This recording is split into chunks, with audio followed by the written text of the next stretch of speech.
Om Sri Sai Ram. Upanishad Vahini, Chapter-9, Chandogyopanishad. Work, Worship and Wisdom. This Upanishad is incorporated in the Samaveda. It has 8 sections. The first 5 deal with various forms of contemplative worship, upasanas, to approach the ideal.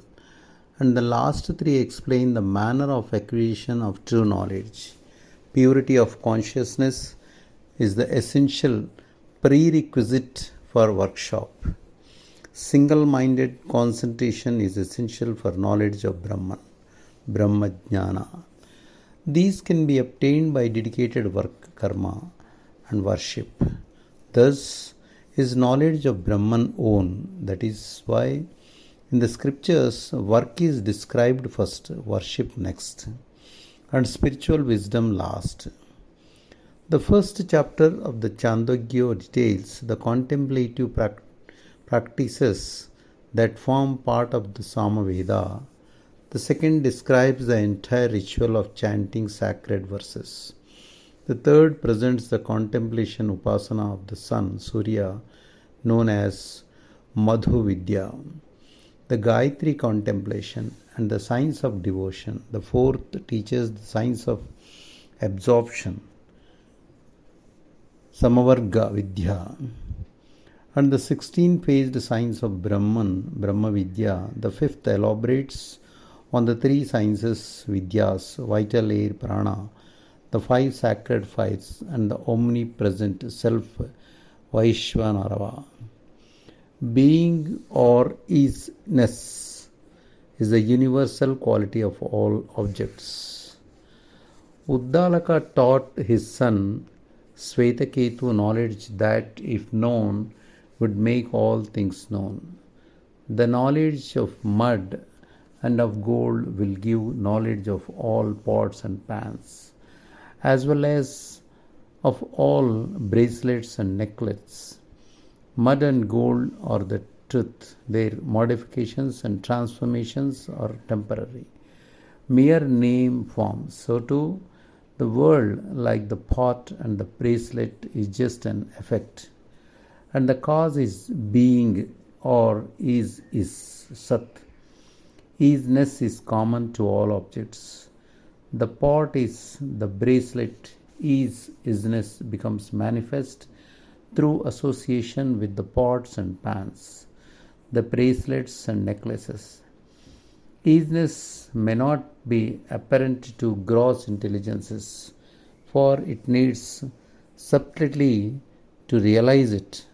The rosy color manifested in the rose is even in the absence of the flower. It becomes apparent only when it adheres to the rose. It is not apparent when such attachment is non-existence.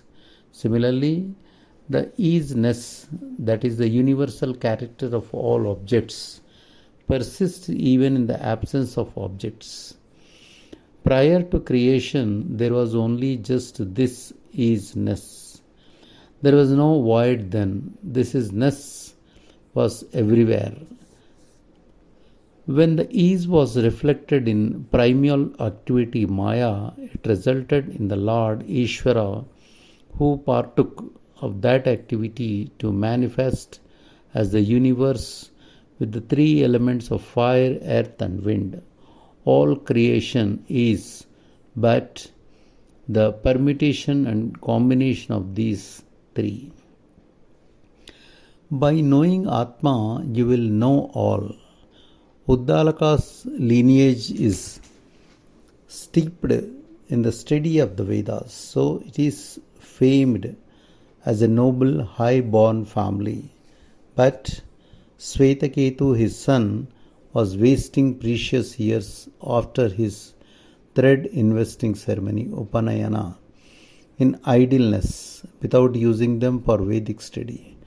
This caused Uddalaka concern, for one who is born as a Brahmin but neglects the study of the Vedas does not deserve that appellation. Such a one can be called only one who has relatives who are Brahmins. So, Uddalaka took Svetaketu to task and forced him to go to a teacher.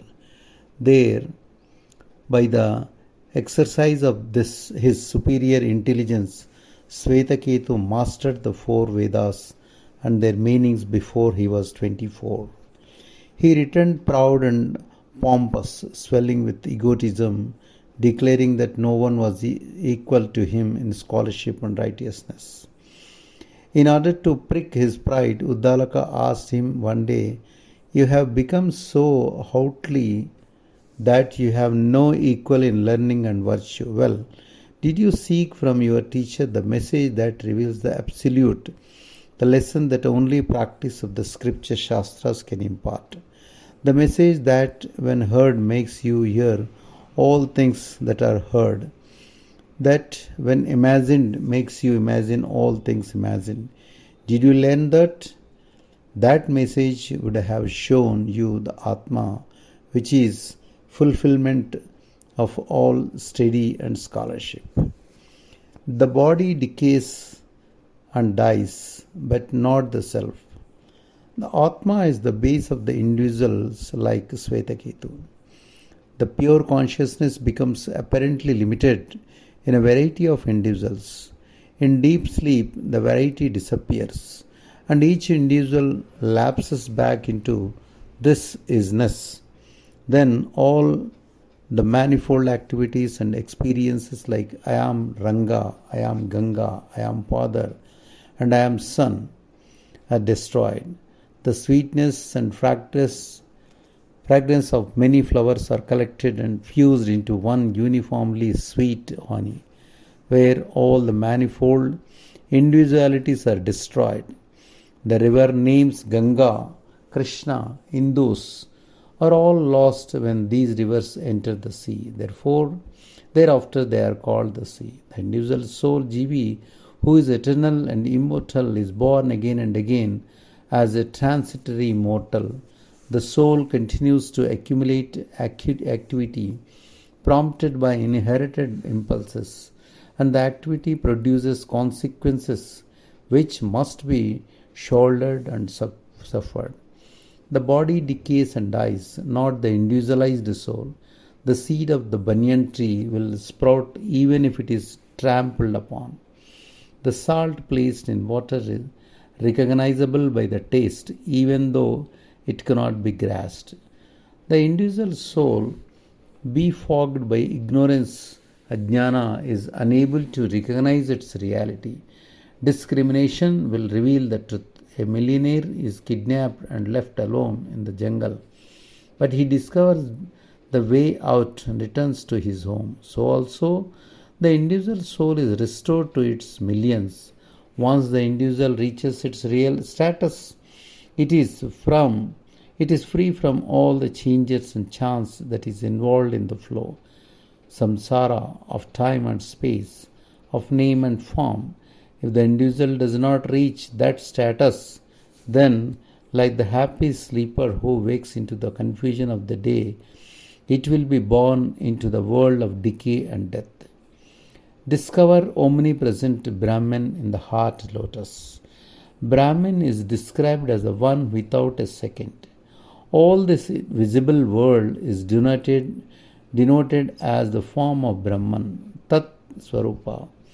Brahman can be realized by worship of the limited, qualified divinity, just as Sathya, Kama and others did.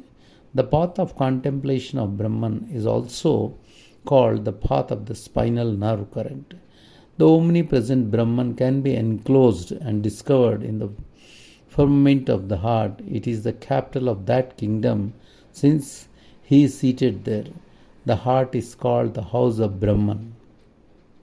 Brahma Vesma. That firmament cannot, of course, limit or set boundaries to the illimitable Brahman. Yogis who are turned away from the objective world can attain the supreme Brahman, with its splendor of realized knowledge. In the pure, clear sky of their hearts, The worlds are fixed as the spokes of the wheel in the hub of Brahman.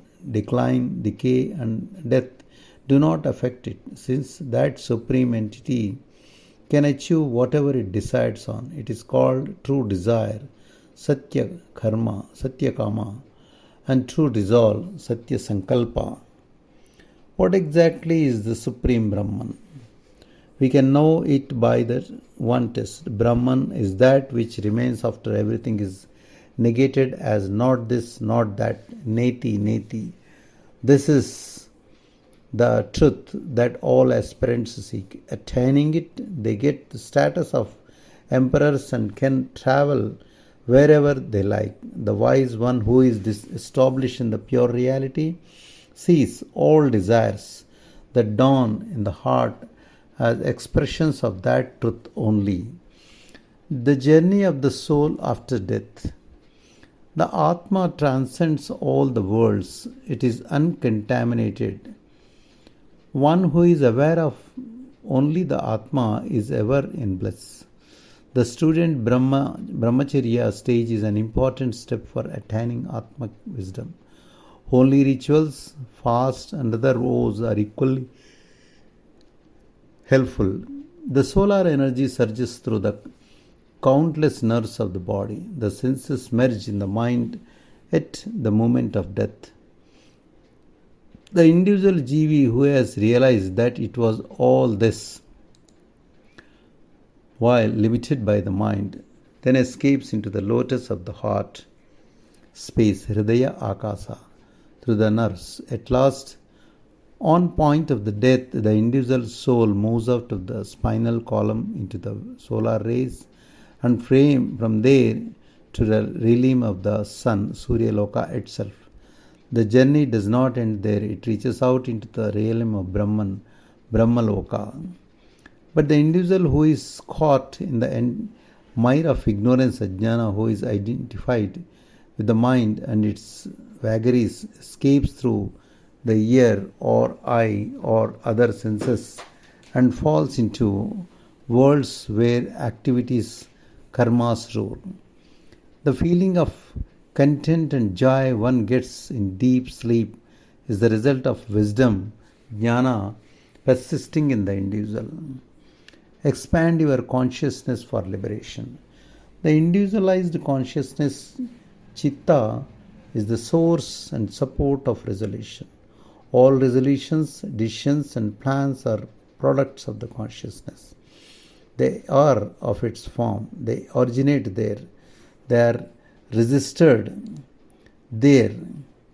That's why when death overtakes a scholar of all scriptures, shastras, the scholar becomes but the equal of ordinary people and has the same fate as the ignorant person, ajnani.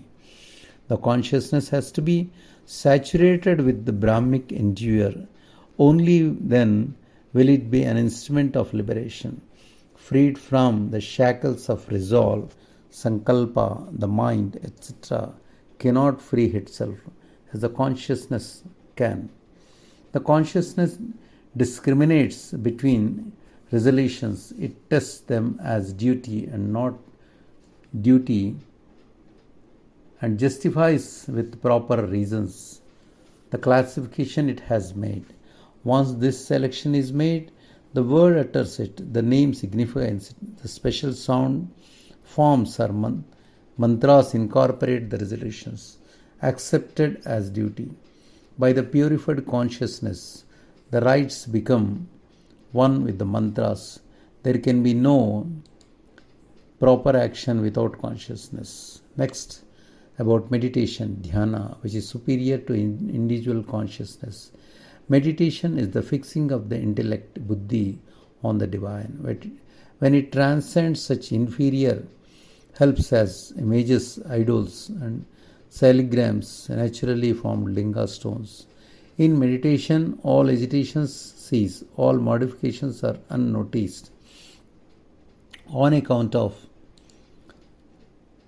the effect of quality of inertia, tamoguna, and even of the passionate quality, rajoguna. All created things like the waters, hills, mountains, stars, planets, and people with the spark of the divine in them, or agitation bound, change bound, spiritual knowledge, vijnana, knowledge based on experience, is steeped in the scriptures, shastras, is better than meditation. Spiritual knowledge is attained by meditation, so it is more valuable than meditation. Superior to spiritual knowledge is strength, fortitude, vigor. It illumines the objective world. It sharpens the intuition. Pratibha, intuition, is the power by which you can sense the consciousness in all knowledge objects. Now, there is one becomes powerless. Now, there is one thing superior even to intuition: food, sustenance. It is the support of life. Deprived of it for 10 days, one becomes powerless to grasp anything. It is life that makes possible study, service of teachers, listening to their teachings, cogitation over what is taught, and the earning of illumination, tejas. Illumination is higher than intuition or food. Illumination is fire, heat, and light. Illumination creates water, and water produces food. Illumination can make even wind lighter. It shines as lightning and sounds as thunder. Ether is superior to illumination. Remember, it is through ether that sounds are transmitted and heard. Love and play are products of ether. Seeds sprout on account of ether or space. Now consider this. Memory is superior to ether. Without it, all experience is meaningless. All knowledge is waste. All experience is meaningless. All knowledge is waste. All effort is purposeless. Nothing can be experienced without the help of memory. Objects like the ether will be unrecognized in its absence. It can be said that memory creates the ether and other objects. To experience reality, give up identification of the self with the body. Thus, analyzing the value and relative importance of objects and powers, people must give up identification of spiritual self with the physical body and recognize their true reality. One who does this rises to the height of the noblest of people, laughing, playing, and moving without regard to the needs or comforts of the body. One who is body bound is caught in worldly existence, samsara. For the one who is free from the bondage, their own true nature is the field of activity. Wind, lightning, and thunder have no permanent existence. When the rainy season comes, they appear in the sky and get merged in it. So too, the particularized individual Jivi appears as separate from a time against the background of Brahman and gets merged in it at last. The 8th section Upanishad teaches the series of evolved objects from Hiranyagarbha, Kashyapa, Prajapati, Manu, and human beings. This lineage and the lessons to enable it are vital for mankind. It has to be learned by children and students from parents and teachers. Jai Sai Ram.